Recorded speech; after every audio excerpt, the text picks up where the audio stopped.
Bueno, buenas tardes a todos y todas.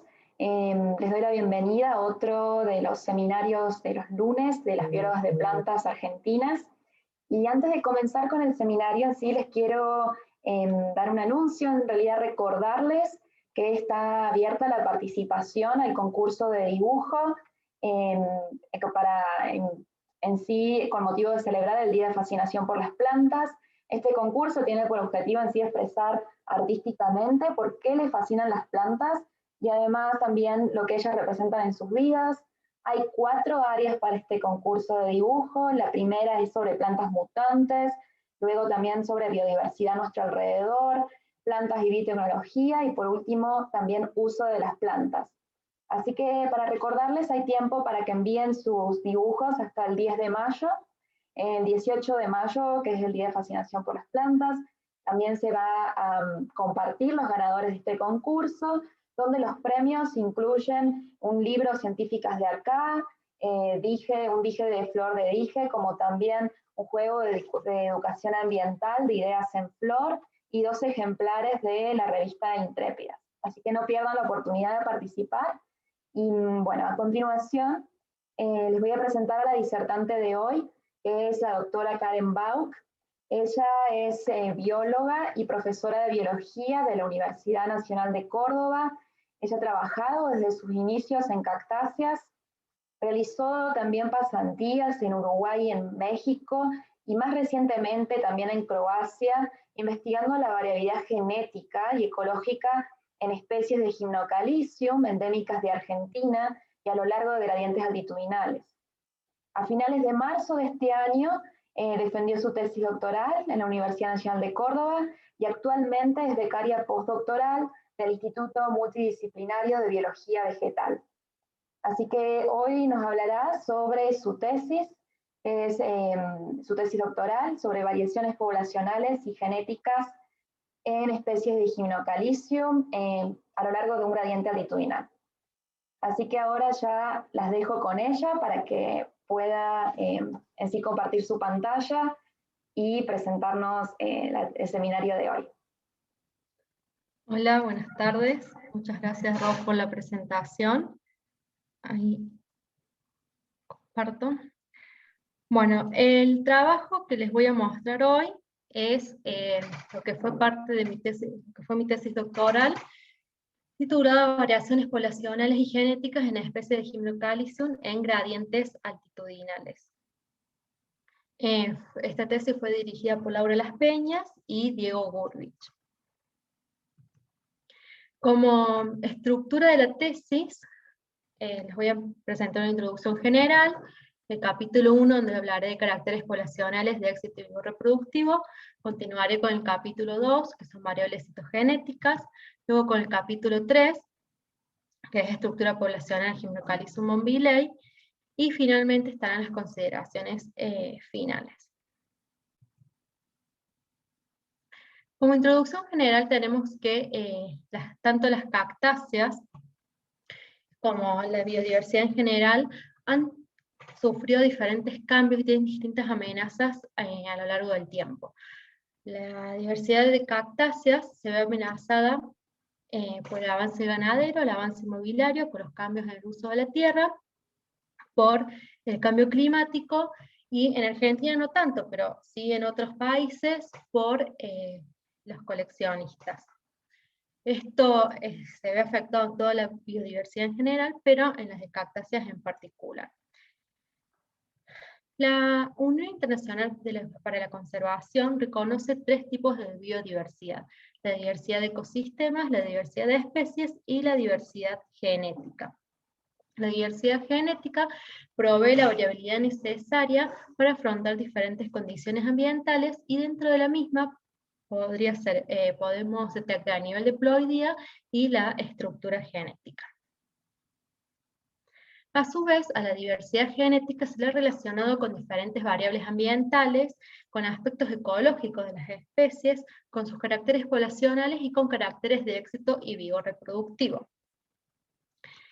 En las sierras de Córdoba, el gradiente altitudinal está en ambientes montañosos y el gradiente altitudinal es el factor principal que influye en los patrones de vegetación, ya que a mayor altitud hay menor temperatura, mayor irradiación, y el efecto de las precipitaciones es variable dependiendo de las diferentes cadenas montañosas. Esto lo que determina es que a lo largo del gradiente crezcan diferentes especies, o que una misma especie a lo largo de todo el gradiente esté en diferentes abundancias. Es así como en las sierras de Córdoba podemos reconocer diferentes cinturones altitudinales. Por ejemplo, en altitudes más bajas, que son más o menos los 500 metros sobre el nivel del mar, predominan los bosques serranos con especies de llanura, y en altitudes más altas, aproximadamente los 2500, 2800 metros sobre el nivel del mar, predomina el pastizal y los bosquecillos de altura. Acá a la derecha de la imagen podemos observar las diferentes fisonomías que tienen estos pisos altitudinales. Estos pisos están caracterizados por diferentes tipos de vegetación. En este mapita podemos observar en las sierras de Córdoba los diferentes cordones montañosos. Están las sierras del norte, las sierras de Pocho, las sierras grandes y las sierras chicas. Acá lo que he señalado son los diferentes sitios estudiados. A mayor altitud, más o menos a los 2700 metros, la temperatura media es de 7 grados centígrados y las precipitaciones son de 900 milímetros anuales. En cambio, en altitudes más bajas de los diferentes gradientes, por ejemplo, los 500 metros sobre el nivel del mar, la temperatura media es de 17 grados centígrados y las precipitaciones son de 600 milímetros. A su vez, de norte a sur, la temperatura disminuye en las sierras de Córdoba. Esto lo que hace que las características de los diferentes cordones montañosos sean bastante distintas, las características ambientales. La familia Cactaceae, que es la familia que nosotros estudiamos, se distribuye desde el sur de Canadá hasta el sur de la Patagonia. Las cactáceas presentan características biológicas y ecológicas particulares que las hace vulnerables, ya que habitan en ambientes montañosos desde el nivel del mar hasta los 4500 metros sobre el nivel del mar. Hay 3 centros de diversidad mayor: uno es al norte de México, otro es al noreste de Brasil y otro es el noroeste de Argentina y los Andes centrales. Las familias se encuentran en el apéndice 2 de CITES y un 30% de sus especies se encuentran en riesgo de extinción. Un género bastante importante para Argentina es Gymnocalycium, ya que se distribuye al sur de Sudamérica, abarcando parte de Argentina, Bolivia, Paraguay, Uruguay y Brasil. Es muy importante porque en las sierras de Córdoba hay gran cantidad de endemismos, habiendo aproximadamente 16 taxas. El género completo abarca aproximadamente 50 especies divididas en 5 subgéneros. Entonces, teniendo en cuenta la importancia de este género en nuestras sierras cordobesas, es que se eligieron algunas especies para su análisis. Elegimos 4 especies. El criterio que se tuvo en cuenta para estudiarlas es que habitaran en Córdoba, en la provincia de Córdoba. Una de las especies es Gymnocalycium andrae, que es una especie bastante pequeña, de flor amarilla. Acá en anaranjado podemos ver en el mapa su distribución, abarca desde los 1700 metros a los 2300 metros sobre el nivel del mar. Otra especie en estudio es Gymnocalycium erinaceum, que se encuentra al norte de Córdoba, abarca desde los 700 a los 1500 metros sobre el nivel del mar. Una tercera especie que analizamos, Gymnocalycium umbilae, y esta especie es la que tiene mayor distribución, tanto altitudinal como espacialmente, abarcando desde los 700 a los 2300 metros sobre el nivel del mar. Sus flores son blanquecinas a rosáceas.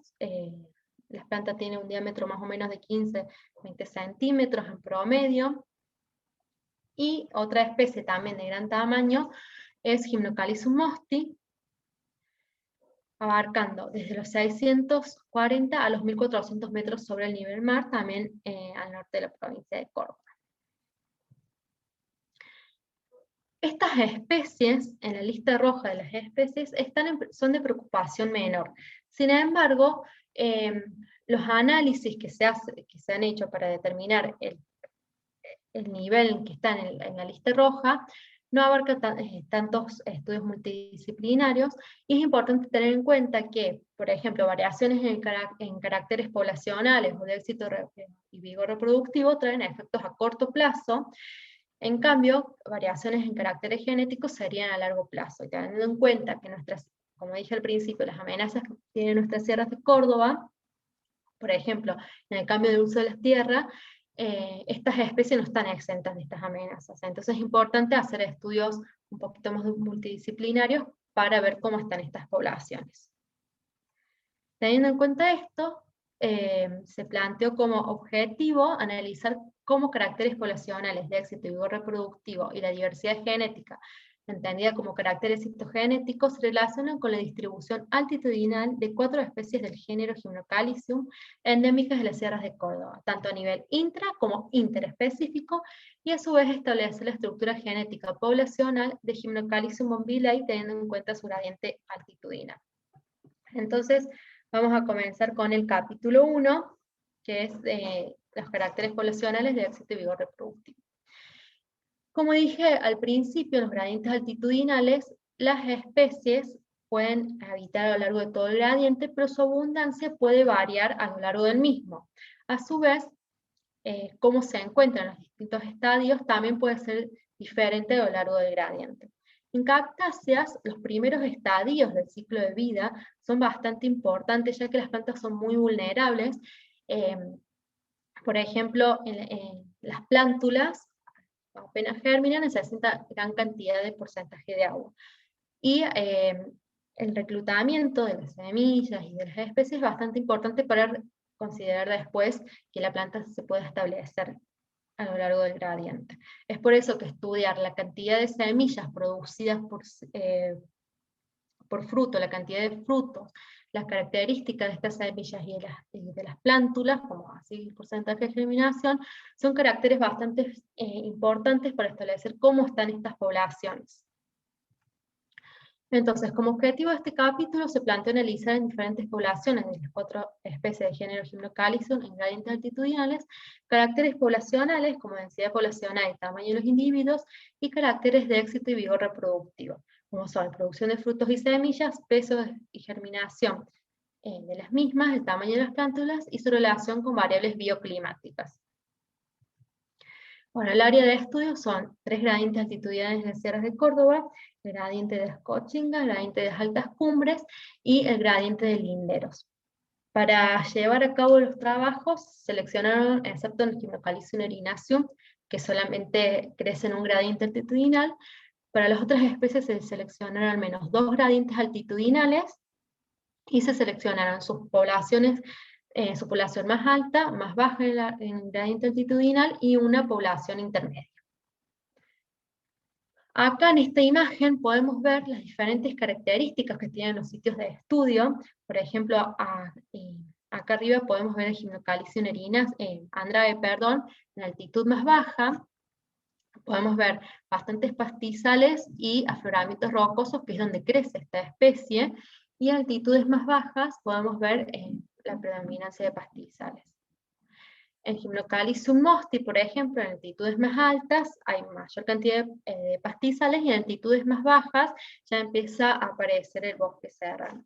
Entonces, estas son diferentes características que tiene las poblaciones en el estudio. En cuanto a los resultados de la densidad poblacional, podemos ver que la cantidad de individuos por metros cuadrados fue explicada por la especie, el gradiente y el afloramiento en el que se encuentra la población, y por las variables bioclimáticas de rango anual de temperatura y estacionalidad de precipitaciones. En este capítulo les voy a mostrar varios gráficos como este. En el eje de las Y vamos a ver las variables analizadas, en este caso cantidad de individuos por metro cuadrado, y en el eje de las Y, de las X, la altitud a la que están distintas poblaciones. Acá podemos observar en el margen superior izquierdo a Gymnocalycium andrae, en el derecho a erinaceum, y inferior podemos ver a Gymnocalycium bombillae y mosti. En rosado está el gradiente de las altas cumbres, en verde el de Cochinga y el celeste Linderos. Entonces podemos ver que las distintas poblaciones tienen distintas tendencias en los gradientes analizados. Por ejemplo, en Gymnocalycium umbilae, en el gradiente de Ascochinga, podemos ver un patrón, o se observa un patrón unimodal. En cambio, en linderos se observa que hay mayor cantidad de individuos en altitudes más bajas. Perdón. En cuanto al tamaño de los individuos, se observa que el diámetro de las plantas fue explicado por la especie, el gradiente, el afloramiento y la cuadrata en la que se encontró la planta, pero además por la longitud geográfica, la temperatura media del cuarto más húmedo del año, la precipitación del mes más húmedo y la precipitación estacional, variando estas positivamente con la altitud. Se observa que Gymnocalycium umbilae y Mosti presentaron individuos bastante más grandes. Como dije al principio, son especies que tienen individuos más grandes. Y por ejemplo, en Erinaceum se observa un patrón unimodal. En poblaciones intermedias, los individuos son más grandes. Pero, por ejemplo, en Gymnocalycium umbilae se observan diferentes patrones en las dos gradientes estudiados. Habiendo, por ejemplo, en el Ascochinga, en altitud más pequeñas, individuos más grandes. Y en linderos se observan individuos más grandes en altitudes más altas.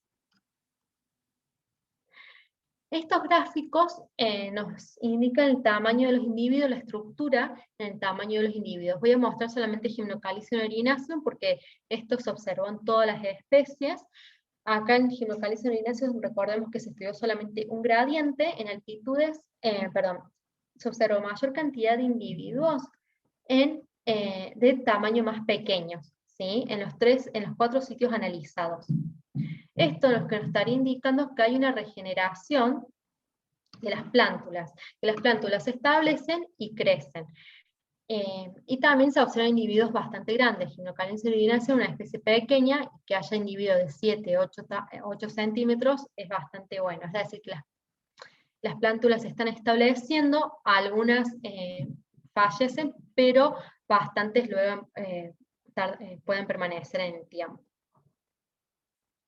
En cuanto a los caracteres de éxito y vigor reproductivo, se puede observar que la cantidad de frutos fue mayor en Gymnocalycium umbilae y en Gymnocalycium mosti.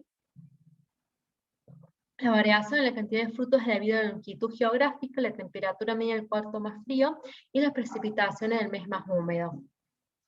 Esta variable, la cantidad de frutos, no estuvo relacionada con la altitud. En cuanto al tamaño de los frutos, se puede observar que la diferencia de largo de los frutos entre las poblaciones se puede explicar teniendo en cuenta la especie, la altitud y el gradiente al que pertenecen, ahí a la estacionalidad de las precipitaciones y la precipitación del trimestre más frío. También se puede observar que en Gymnocalycium umbilae y en Gymnocalycium mosti presentaron frutos más grandes, en cambio Andrea y erinaceum presentaron un poco más pequeños. Podemos observar que en Gymnocalycium umbilae, en poblaciones a menor altitud, presentan frutos más grandes, y podríamos decir que en Mosti también se observa la misma tendencia. En cuanto a la cantidad de semillas, acá podemos ver en el gráfico, en la imagen, que proceden muchas semillas bastante pequeñas y muy numerosas por fruto. Esto coincide con otras especies del género, presentan más o menos entre 1000 y 2000 semillas por fruto. Son semillas bastante pequeñas, pero muy numerosas. La diferencia entre las poblaciones y la cantidad de semillas por fruto se puede explicar teniendo en cuenta cada especie y el gradiente en que se encuentra, como así también a la temperatura media del trimestre más húmedo.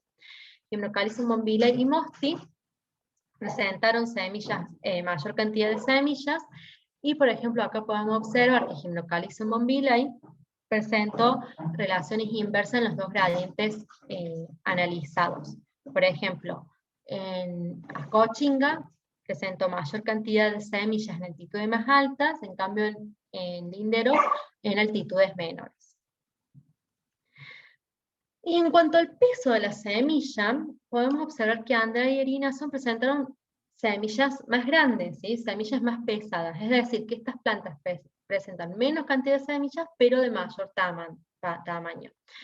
Y en umbilae y erinaceum presentaron semillas un poco más ligeras. La diferencia en el peso de la semilla entre las poblaciones fue explicada por la especie, el gradiente que se encuentran, como así también por la temperatura media del trimestre más húmedo, la precipitación del mes más húmedo y estacionalidad de las precipitaciones y las precipitaciones del trimestre más frío. Acá, por ejemplo, en Gymnocalycium umbilae podemos encontrar diferentes patrones en los dos gradientes analizados, siendo en el gradiente de Scotching un patrón lineal negativo en cuanto a la altitud, y en el de linderos se encontró un patrón unimodal, presentando menor cantidad de semillas más livianas, perdón, en altitudes intermedias. En cuanto al porcentaje de germinación, se encontró que esta variable está solamente influenciada por la especie, y la buena noticia es que las 4 especies en estudio tienen bastante porcentaje de germinación, siendo mayor el 50% en todos los sitios, excepto en un sitio de Gymnocalycium umbilae. Pero por lo general el porcentaje de germinación fue bastante alto en todas las especies. Esto es una excelente noticia porque significa que las especies están germinando y se pueden establecer en el tiempo. Para diferentes sitios tienen alto poder regenerativo. El tiempo medio de germinación es el tiempo que tarda en germinar la mitad de las semillas, y se observó que las variables más influyentes fueron la especie, las variables ambientales del rango de temperatura anual, las precipitaciones el mes más húmedo y las precipitaciones el trimestre más frío. Gymnocalycium mosti fue la especie que germinó más rápido en comparación con las otras. Y no se observa una tendencia en cuanto a la altitud. En cuanto a la fórmula de las plántulas, se establece una relación entre el largo y el ancho para ver el índice de globosidad de las mismas, y se observó que está relacionado con la especie, con la altitud y con la estacionalidad de las precipitaciones, y esta última varió negativamente. Se puede observar que a menor altitud, acá tenemos en el esquema, lo podemos ver, a menor altitud las plántulas son más globosas, en cambio a mayor altitud son un poquito más estiradas. Esto tiene implicancias en cuanto a la captación de humedad y a la captación de y a la capacidad que tiene la plántula para afrontar a las variaciones climáticas. En los sitios de mayor altitud, en la Sierra de Córdoba, la particularidad que tiene es que los sitios de mayor altitud es una reserva hídrica, son suelos bastante húmedos. Entonces, las plántulas más alargadas ayudarían a que tienen bastante disponibilidad de agua, en cambio las plántulas que están a menor altitud, que son globosas, pueden captar mayor cantidad de agua en estos sitios que son un poco más secos. Entonces, como conclusión de esta primera parte, tenemos que las altitudes intermedias y la densidad poblacional, el tamaño de las plántulas es mayor, y que las especies tienen características reproductivas distintas, ya que tienen diferentes estrategias para poder dejar descendencia y evitar gradientes altitudinales, variando el tamaño de las poblaciones a lo largo del mismo. Las distintas estrategias reproductivas que tienen las plantas, como son la combinación de los factores de cantidad de frutos por planta, tamaño de los frutos, cantidad de semillas producidas, porcentaje y velocidad de germinación, permite que las plántulas, que las poblaciones se establezcan a lo largo del rango altitudinal. La diferencia entre las especies a lo largo de los gradientes altitudinales son el resultado de la altitud, el gradiente en que se encuentran y algunas de las variables bioclimáticas, siendo la precipitación mes más húmedo y la estacionalidad de precipitaciones las más significativas. Entonces vimos que en cuanto a los caracteres poblacionales de éxito y reproductivo, las especies se comportan bastante distintos de acuerdo a las distintas altitudes en las que se encuentran. Ahora vamos a analizar un poco qué pasa en cuanto a las variables citogenéticas. El nivel de ploidía de una especie puede ser diferente a lo largo de gradientes altitudinales.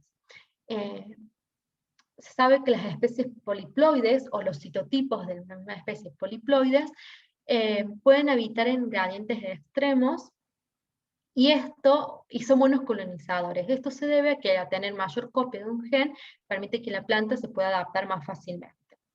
Se sabe a su vez que el número básico en cactáceas es de 11, y que la mayor variación en este nivel de ploidía se debe a las variaciones, la mayor variabilidad en este nivel, a 11 se debe a diferentes variaciones en nivel de ploidía. En cuanto a las especies analizadas, Gymnocalycium andrae es tetraploide, Erinaceum y Mosti son diploides, y se han encontrado diferentes citotipos de Gymnocalycium umbilae a lo largo de en poblaciones que están en diferentes altitudes. Como objetivo de este capítulo, tenemos analizar en diferentes poblaciones de 4 especies del género Gimnocalcium en gradientes altitudinales variables citogenéticas como son el nivel de ploidía, el número cromosómico, establecer su fórmula colotípica y la presencia de heterocromatina y posición en número de genes ribosomales.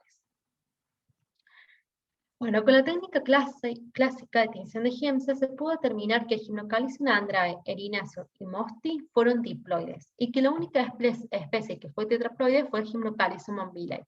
Si recuerdan lo que le dije hace un momento, Gymnocalycium andrae solamente había recuentos tetraploides, pero esta vez en todo el gradiente, en todas las poblaciones, los gradientes analizados, se encontraron plantas diploides.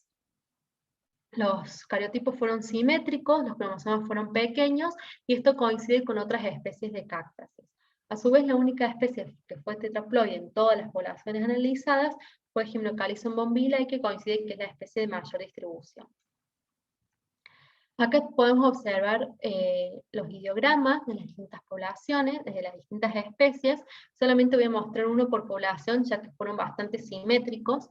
En Gymnocalycium andrae solamente se pudo determinar la fórmula cariotípica, no se pudo detectar los genes, no se pudo hacer la técnica de doble distinción semi-ADAPI, ni la técnica de hibridación in situ FISH debido a la situación de pandemia.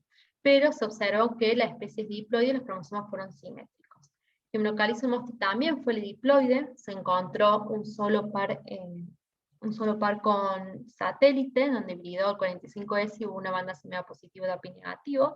En posición colinante se detectaron bandas hibridó el gen 5S, y otro par cromosómico de menor tamaño hibridó también en posición parecentromérica el 5S.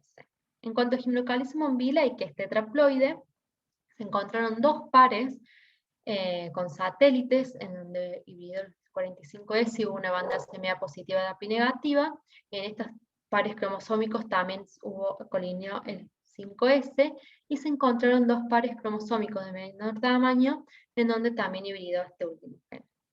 En cuanto a Gymnocalycium erinaceum, se encontraron mayor variabilidad entre las poblaciones analizadas.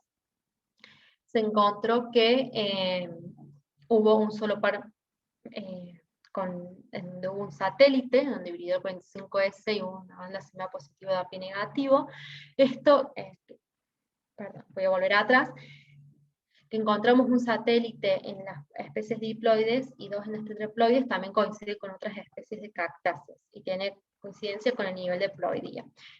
Acá en Gymnocalycium erinaceum son especies diploides, y se observó que en la altitud intermedia, el cromosoma más chico, el más pequeño, hibridó en posición paracentromérica, 45S, y hubo una banda semilla positiva de API negativo. Este se observó solamente en esta población, y en la población más pequeña, a menor altitud, hubo una banda semilla positiva de API negativo, pero no hubo hibridización del 45S. Entonces, podemos decir que los cariotipos fueron simétricos y presentaron poca variación en el tamaño y la simetría, siendo Gymnocalycium andrae y Erinaceum y Mosti diploide, y la especie de mayor distribución, que es Gymnocalycium umbilae, fue tetraploide, para todas las poblaciones analizadas. Es la primera vez que se reportan encuentros cromosómicos diploides para Gymnocalycium andrae. Se detectaron bandas semilla positivas de API negativas asociadas a constricciones secundarias, y el número estuvo relacionado en la ploidía. Las características citogenéticas son constantes a lo largo de la altitudinal en las 4 especies, con excepción de Gymnocalycium erinaceum, que hubo pequeñas variaciones. Entonces, las características citogenéticas fueron constantes a lo largo del gradiente altitudinal, sugiriendo que las especies se adaptan a las condiciones ambientales a través de otros mecanismos. Entonces, como observamos que las especies presentaban poca variación en niveles citogenéticos, decidimos estudiar la estructura poblacional a nivel molecular en Gymnocalycium umbilae. Cabe destacar que para esta especie para este capítulo solamente se estudió un gradiente altitudinal de una especie, debido a que, bueno, es la primera vez que analizamos estas técnicas, y bueno, son técnicas bastante caras, y en esta población teníamos más conocimiento de cómo se comporta la especie.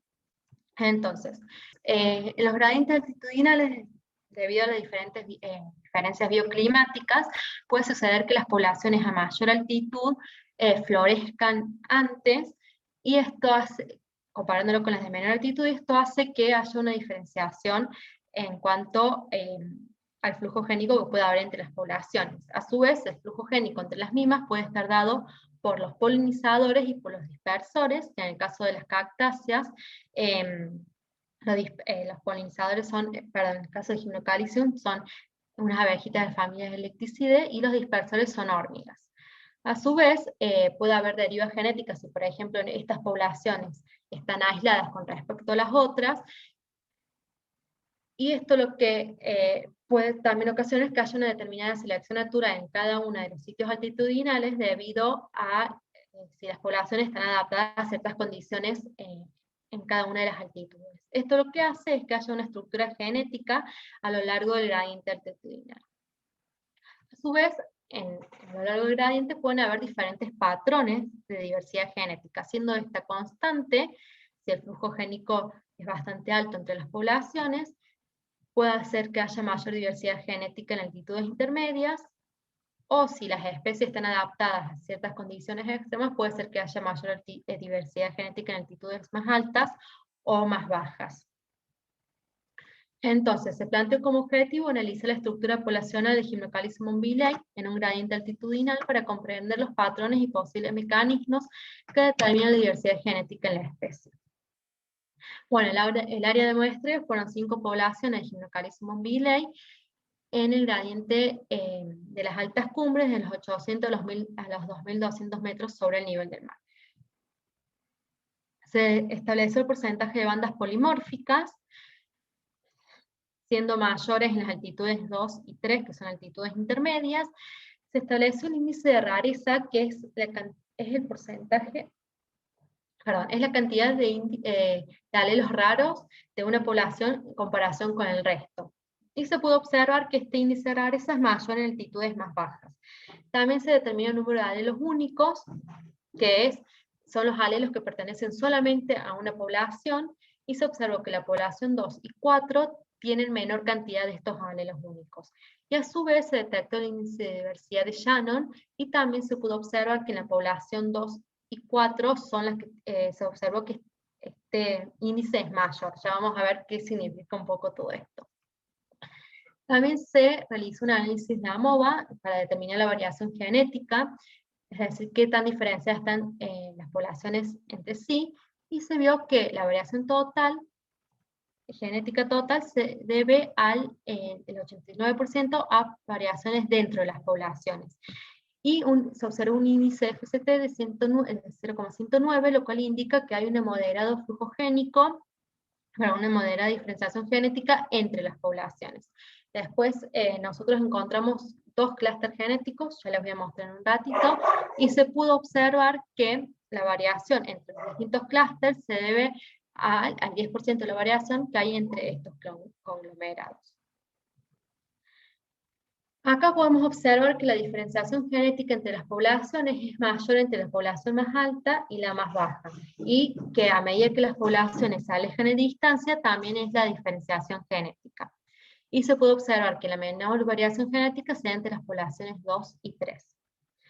Cuando se realizó la estructura genética, se pudo observar que lo que nosotros consideramos 5 poblaciones, en realidad fueron dos clústeres genéticos distintos, agrupándose por un lado las poblaciones a mayor altitud y por otro lado las poblaciones que estaban a menor altitud. Y esto tiene implicancias geográficas. Luego se realizó un test de Mantel, que se hace para observar la correlación que existe entre las matrices de distancias genéticas, y se observó que la distancia genética, el 68%, es explicada debido a diferencias altitudinales, el 54% de la diferencia genética entre las poblaciones es debido a distancias geográficas, pero cuando se realiza una prueba de Mantel entre las distancias genéticas, altitudinales y geográficas, no hubo diferencias significativas, y esto nos estaría indicando que las variaciones genéticas entre las poblaciones son más bien debido a distancias geográficas y no tanto a diferencias altitudinales. Entonces, teniendo en cuenta todo esto, podemos decir que a mayor altitud hubo un clúster genético agrupando las poblaciones 1, 2 y 3, y a menor altitud podemos encontrar otro clúster genético con la población 4 y 5. La población 2 y 4 presentaron menor cantidad de alelos únicos y mayor diversidad genética. Esto nos estaría indicando que estas poblaciones reciben alelos de poblaciones vecinas, lo que hace que aumente su diversidad. Sin embargo, en la población 4, el flujo génico entre la población 3 y 4 es menor, entonces, bueno, esta población estaría recibiendo alelos de otras poblaciones cercanas, no necesariamente en cuanto al título. También se observó que el sitio 5 habría permanecido aislado en el tiempo. Entonces, podemos decir que en cuanto a los índices, que la población 2 y 4 hubo mayor diversidad genética y menor número de alelos únicos, que la población 5 fue la que permaneció más aislada, que hubo mayor densidad poblacional y menor diversidad genética, mayor diversidad genética en la población 2, que en realidad las 5 poblaciones que nosotros habíamos establecido se comportan como 2 clústeres genéticos con moderada diferenciación genética entre las poblaciones y que la estructura genética de las poblaciones está relacionada con factores geográficos. Teniendo en cuenta todo esto, se recomiendan las poblaciones 2 y 5 como unidades de manejo en futuros programas de conservación por sus características genéticas particulares y por pertenecer a 2 clústeres genéticos distintos. Entonces, teniendo en cuenta todo lo que hemos hablado, como consideraciones finales tenemos que los ambientes montañosos son ambientes bastante heterogéneos y que para que las especies pueden habitar a lo largo de estos gradientes y para eso tienen diferentes características, pero a nosotros nos interesaba comparar cuáles son las relaciones ecológicas, poblacionales, de éxito reproductivo y genéticas en cada especie y de la especie entre sí a lo largo de los gradientes altitudinales. Entonces, para eso desarrollamos un análisis de componentes principales, introdujimos todas las variables analizadas y además las variables bioclimáticas de precipitación en el mes más húmedo y estacionales de precipitaciones, que fueron las variables más significativas en el análisis poblacionales. Entonces se observó que el 60% de la variabilidad es explicada por el eje 1 y 2, se pudo observar 3 grupos en cuanto a las poblaciones, es decir, que estas poblaciones están agrupadas en cuanto a similitud. Por un lado, las poblaciones de menor tamaño, que se diferenciaron en cuanto a la altitud en que se encuentran, y por otro lado, las poblaciones que se encontraban de mayor tamaño. El eje 1 es explicado por el tiempo medio de germinación, el porcentaje de germinación final y por el tamaño de los frutos. Y el eje 2 es explicado por el peso de las semillas, la cantidad de individuos por metro cuadrado y la fórmula de las plántulas. A su vez, en el eje 1 tuvo mayor implicancias la variable bioclimática bio15 y en el eje 2 la bio13. Entonces, teniendo en cuenta esto, podemos decir que las especies de mayor tamaño, que son Gymnocalycium umbila y Gymnocalycium mosti, presentan mayor éxito reproductivo y las precipitaciones estacionales fueron significativas. En cambio, en las especies de menor tamaño, que son Gymnocalycium andrae y Erinaceum, las poblaciones a menor altitud fueron influenciadas por precipitación en el mes más húmedo. Entonces, podemos decir que en cuanto a los caracteres poblacionales de éxito y reproductivo variaron de diferentes maneras en las distintas especies y gradientes altitudinales. Las especies con mayor densidad poblacional fue Gymnocalycium andrae y la especie con individuo más grande fue Gymnocalycium umbila. Gymnocalycium mosti presentó mayor cantidad de frutos, semillas y porcentaje de germinación, y Gymnocalycium umbila presentó los frutos más grandes y gran cantidad de semillas por fruto. Las variables que más influyeron, las variables bioclimáticas, fueron precipitación en el mes más húmedo y estacionalidad de la precipitación, además de la altitud. En cuanto a los caracteres citogenéticos, el nivel de ploidía no varió entre las poblaciones de la misma especie, presentando cariotipos simétricos, y Gymnocalycium umbilae, la especie de mayor distribución, fue tetraploide. En cuanto a la estructura genética de Gymnocalycium umbilae, se encontró moderado flujo génico entre las 5 poblaciones, diferenciándose 2 grupos, y la población 2 y 4 tienen mayor diversidad genética. Entonces, se observaron que hay mayor variación entre caracteres poblacionales de éxito y reproductivo que los caracteres genéticos. Esto se puede deber a la alta plasticidad fenotípica que tienen los cactus, y además podemos observar que los cambios a nivel de ploidía no fueron necesarios para la adaptación de las especies y los gradientes altitudinales. Las características poblacionales y reproductivas muestran que las plantas tienen diferentes estrategias para sobrevivir en lugares con diferentes particularidades. Entonces, yo les decía un poco al principio de las amenazas que tienen las especies, principalmente las cactáceas en la Sierra de Córdoba. Entonces, con esta tesis podemos ver que los estudios multidisciplinarios son necesarios para desarrollar estrategias de conservación, debido a que los diferentes caracteres, ya sean poblacionales, de éxito reproductivo y genéticos, nos ayudan a diseñar estos planos. Se sugiere que se utilicen semillas para germinación in situ de las poblaciones en que la densidad poblacional fue alta y el porcentaje de germinación también, entonces recomiendo una población por especie. Y además, en programas de conservación in situ para Gymnocalisum bombisley, recomendaría prestar atención a las dos unidades genéticas diferenciadas.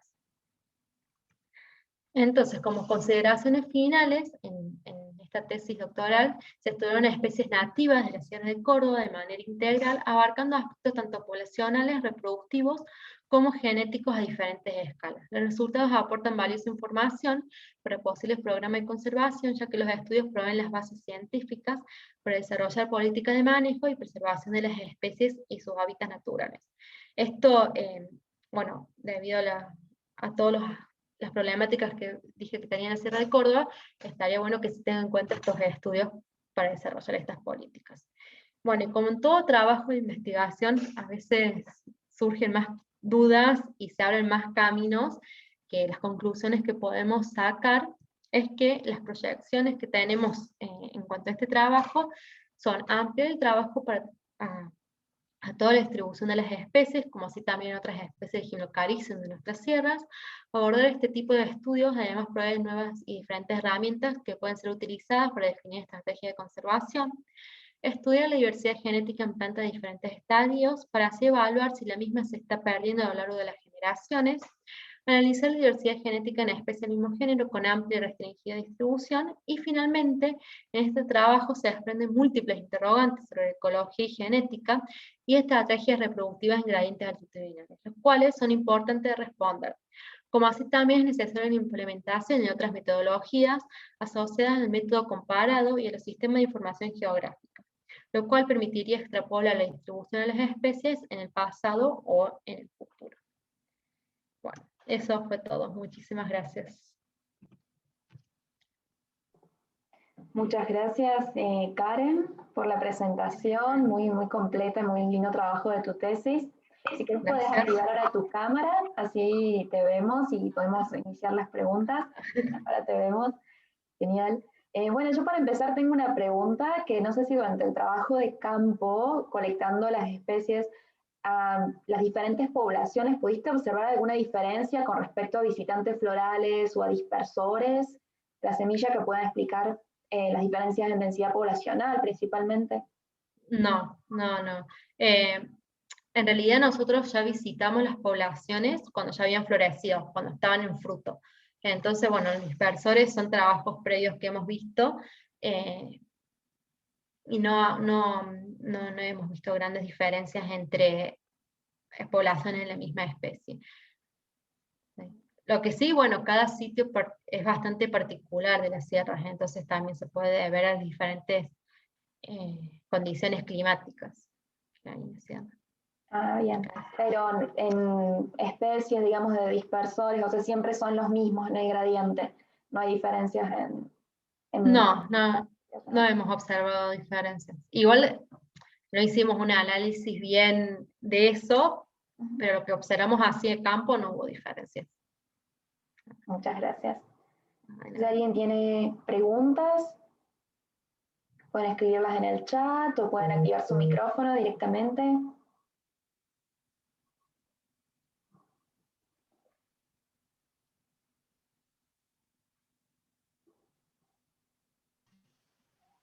Hola, ¿yo puedo hacer una pregunta?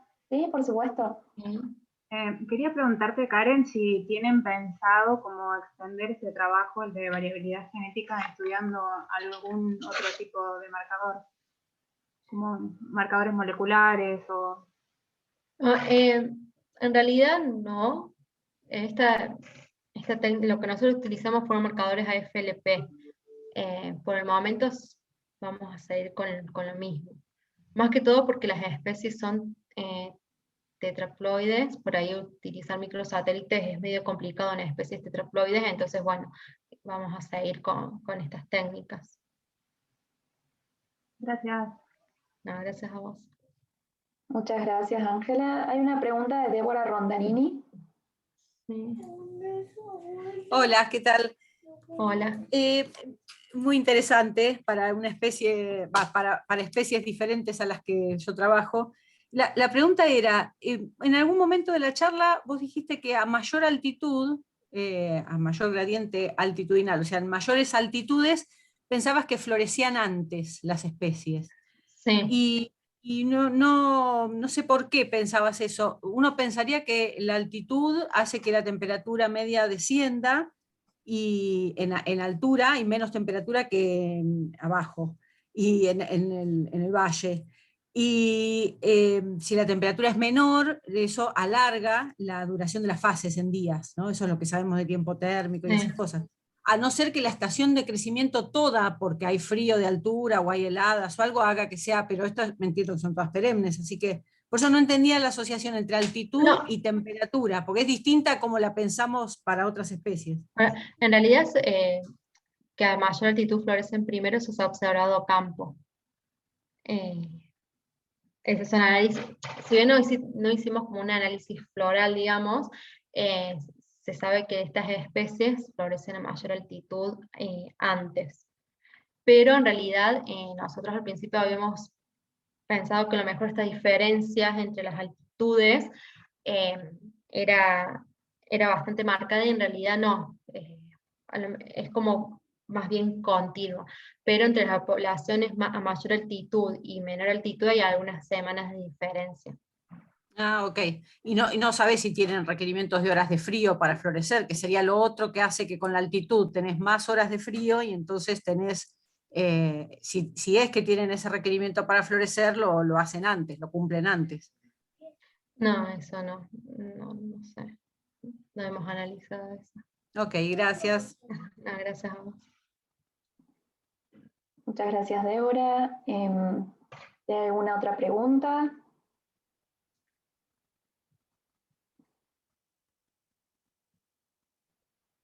Bueno, si no tenemos más preguntas, te damos muchísimas gracias, Karen, por tu presentación. Gracias. Gracias a ustedes por la invitación. Bueno, y ya la próxima semana, el próximo lunes, tenemos otro seminario, en este caso será de la doctora Rosalía Paz, del Centro de Investigaciones de la Geósfera y Biosfera en San Juan. Así que bueno, muchas gracias a todos y a todos por atender este seminario, y nos vemos la semana próxima.